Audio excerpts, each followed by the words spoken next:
Hey, hi, hello. Welcome to Diana Emerson Today. We are listening to Hometown Tragedy, the night that changed Park Heights. Special, cowardly, insecure, little punk to do what happened here last week. I couldn't go to work. I had to have my stay because it was falling. Like a little fall. We knew that there were children in the house, and he wanted to protect his children. It should have been me because he didn't deserve it. His family hopes people will come forward with information. Say something. Do something. Because it could be you. The pain is still in there. It's not going away.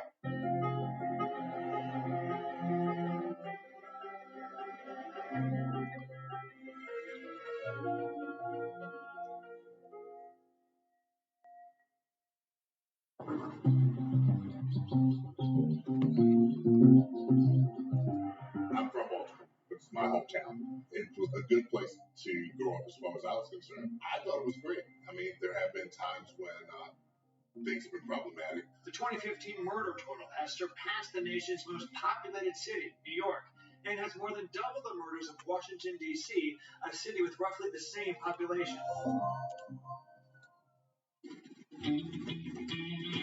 March Madness is where Creedence Stakes is held each year.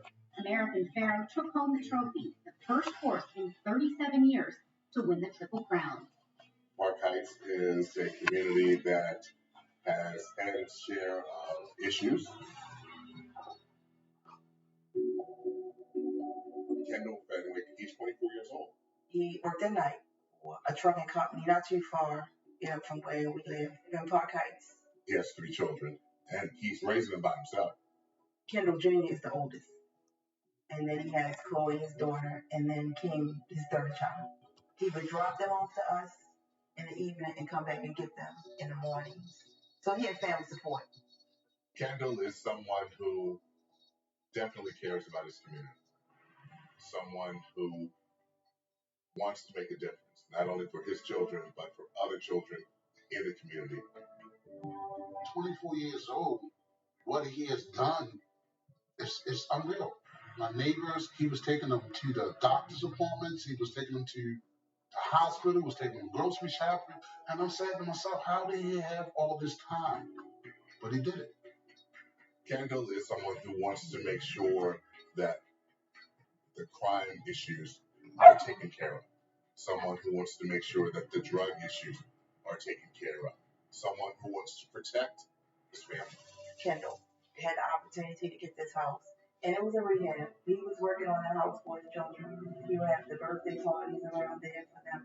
And the last birthday party that he had, it was for Chloe. And everybody came to the party. We always stay overtime. And he started putting the fence up. It is a fence, and it's for protection. It's to try to stop drug dealers from coming on his property. There was drug dealers on the corner that was trying to recruit my son. They couldn't get him. They couldn't get him. This is the space for his kids, and he wants them to be safe.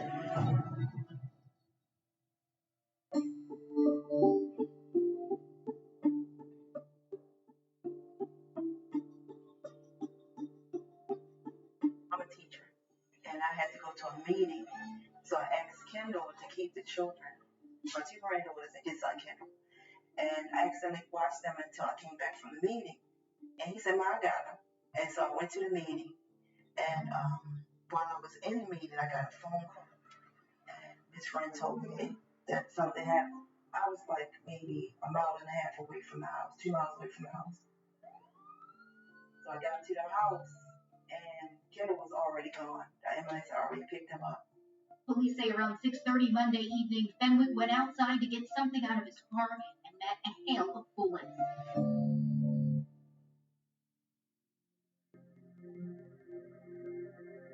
Kendall Fenwick is shot. And it is a situation that rocks the city.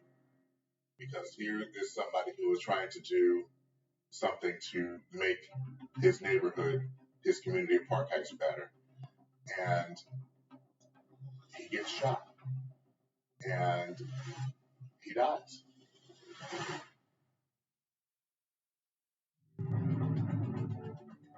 Baltimore's 295th homicide this year, but this is much more than just a number. What it appears is that he actually ran in a different direction because as he was being fired upon, he knew that there were children in the house. And he wanted to protect his children, is what we believe. And again, that's what makes this even more egregious. The police officer didn't know there was kids in the house. And I said, "Where are the kids?" And he looked at me like, and then the kids heard my voice and they said, "Papa, Papa," and they all ran up to me. The children hid in this closet. In this closet. When they heard gunfire out there. And they all went in this closet. Right. And called my phone. And was telling me, what had happened.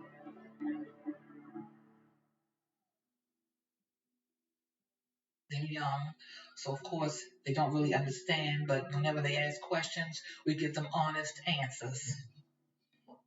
Especially his 4-year-old, you give them honest answers. That's all you can do. That's the hardest part for me. Just knowing that my grandchildren don't have their father. For my youngest grandchild, he doesn't even know his father. And I show him the pictures. That's all he has, is the pictures of his father. And I cry for them. And I cry for myself. I cry for my grandchildren. That's the hardest part. Because I can get over mine. But it seemed like I can't get over theirs. He was such a good father. I couldn't go to work. I had to help my family. Because they were falling. I couldn't let them fall.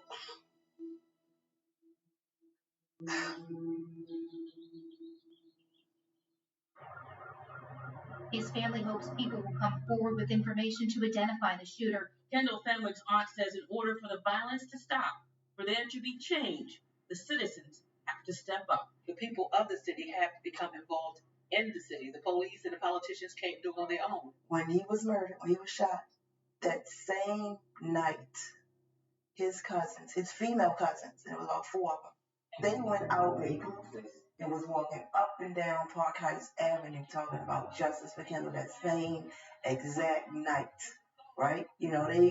They were upset. They wasn't trying to have it. You just took my cousin. Hopefully it won't be another Kendall Fenwick. So when you sit home in your house and you just watch the news, don't just watch the news. Say something. Do something. Because it could be you. And that's we're just asking for somebody to speak up. Say something. They were right there in the front, and they just kept on and kept on. Police are still looking for his killer. The family is pleading for someone to come forward with information or for the killer himself to finally do the right thing. To whoever did this, all I can say to you is, you're somebody's child. You're somebody's father, uncles, brother. Put yourself in our shoes. Do the right thing. Turn yourself in. There's nothing that this police department won't do to solve this case.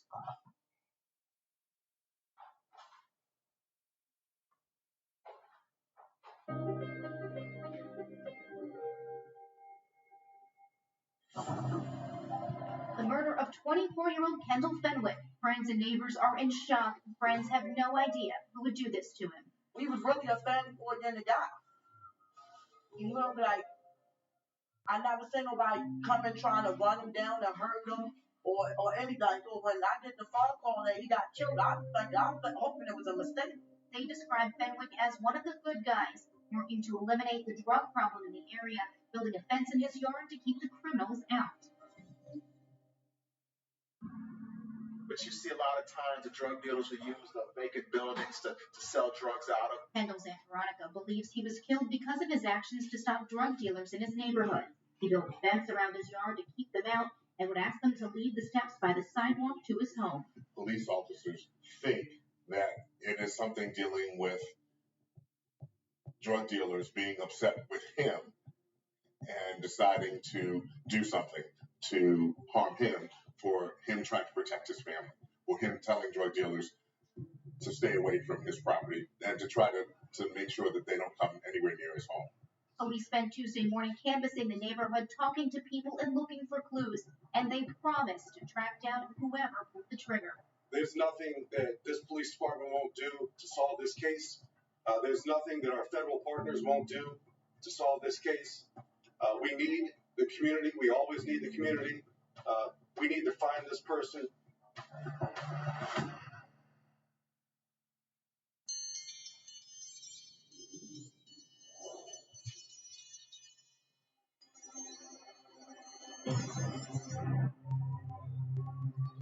Police are continuing to investigate the murder of Kendall Fenwick. They also began an investigation involving a home invasion, and that was on November 12th of 2015. The suspect pulls a gun and points the gun at the head of the victim, and that is information that was given to police. Supposedly, this suspect was looking for someone who may have told on him in terms of the other investigations. As police continue their investigation, the suspect is arrested and is taken into custody. And of course, that's when police, as they begin questioning the suspect, they're finding out more about different things that are going on.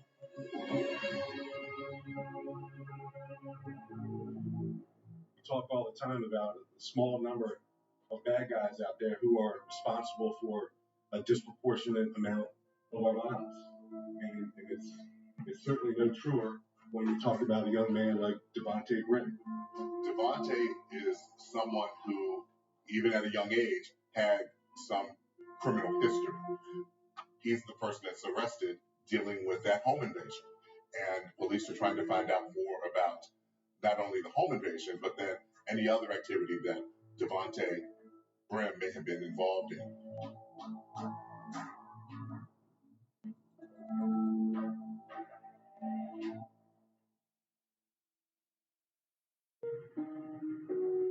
Prior to the murder, just days before the murder, there was a situation that happened at Devontae Brim's grandmother's house. Shots were fired at the house. Devontae and some other people supposedly were on the porch when these shots were fired.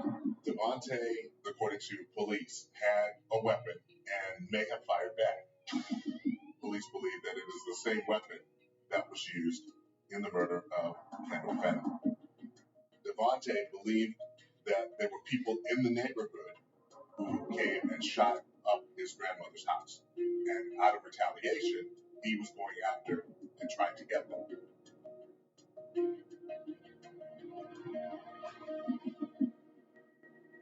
Apparently, Brim may have thought that one of the people that was shooting at his grandmother's house was the person that was down the street who had come outside. All Devontae could see was a silhouette, and then he fired and he shot and killed Kendall Fenwick.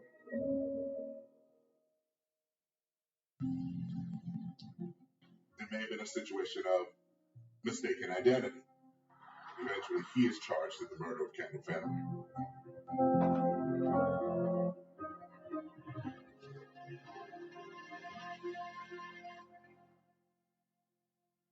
The mood was somber. People were still upset. Kendall Fenwick's family still grieving. Every day I get up, go to work. My wife get up every day, go to court. We went to the courthouse each and every time that young man had a court hearing. My sister-in-law, Veronica, she was my rock because she stayed with me. And if she wasn't there for me, I don't know if I would have been able to do it. But she stayed the whole time.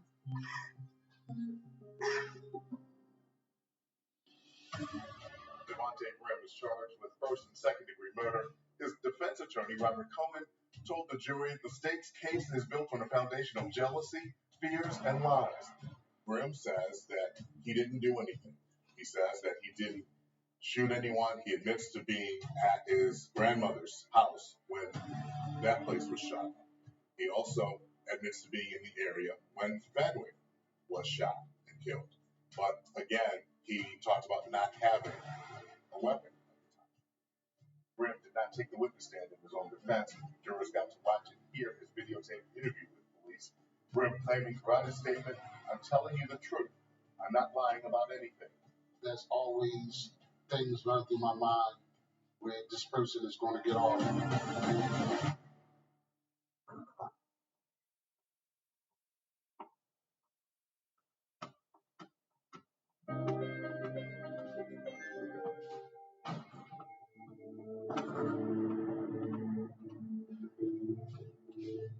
Kendall Fenwick was shot outside his Park Heights home November 9th, 2015. Police believe he was trying to keep drug dealers off his property by building a fence. The prosecutors believe his death may have been a case of mistaken identity. Brim is charged with the first-degree murder of Kendall Fenwick. Prosecutors believe Brim sought revenge on others who may have been involved in a shooting at his grandmother's home days before Fenwick's killing. This was kind of a case where there had been a lot of investigation, that it seemed like all the information was there, but because you're not in the jury room, you don't know exactly what they saw or what they determined. The jury acquitted Brim of first-degree murder, but was deadlocked on the second-degree murder charges. When the jury did not decide that this was first-degree murder, I think there was some shock. When the jury deadlocked on all of the other charges, I think there was even more so. The judge had no other choice but to declare it a mistrial. How and why this is happening like this with these children? Nobody would have thought that this little baby was going to grow up and then he's going to be wielding a gun to kill somebody, you know, and just mess up a whole family. The state's attorney's office says it intends to retry Brim. State's Attorney Marilyn Mosby says today's outcome will not stop us in our unyielding pursuit of justice on behalf of Kendall Fenwick and his loved ones. A new trial is scheduled for November 13th. Brim remains in custody.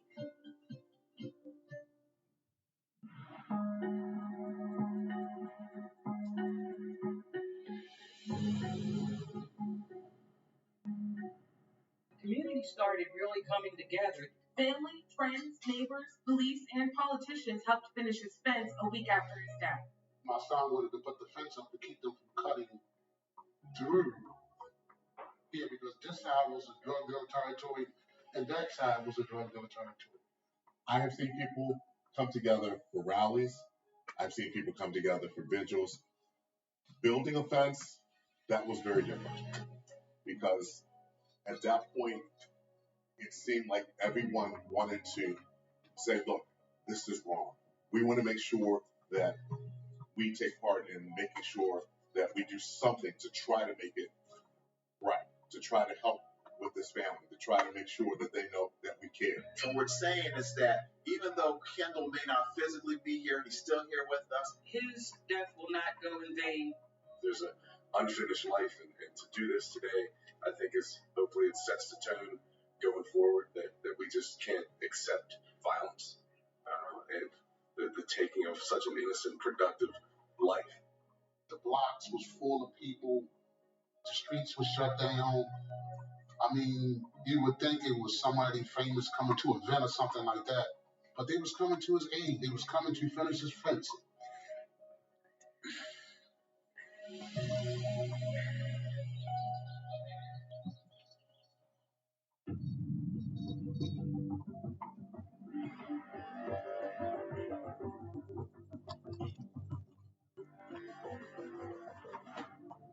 His attorneys appeal to try to get the remaining charges dropped. The appeals court denies that appeal. And eventually, Devontae Brim pleads guilty to second-degree murder and other charges. He ends up with 65 years in prison. 50 of those years involved the murder of Kendall Fenwick. People say, do you forgive him? No, I don't. 65 years, his daughter get a chance to hug him after 65 years. I'll never get a chance to hug my son again.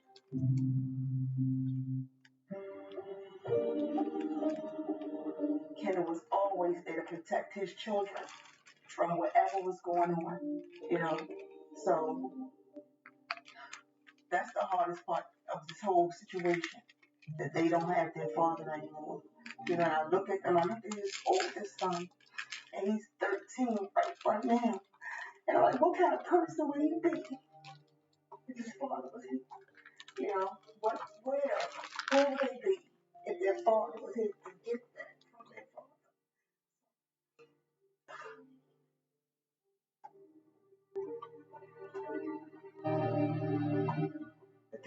is still in there. It's not going away. You just learn how to deal with it.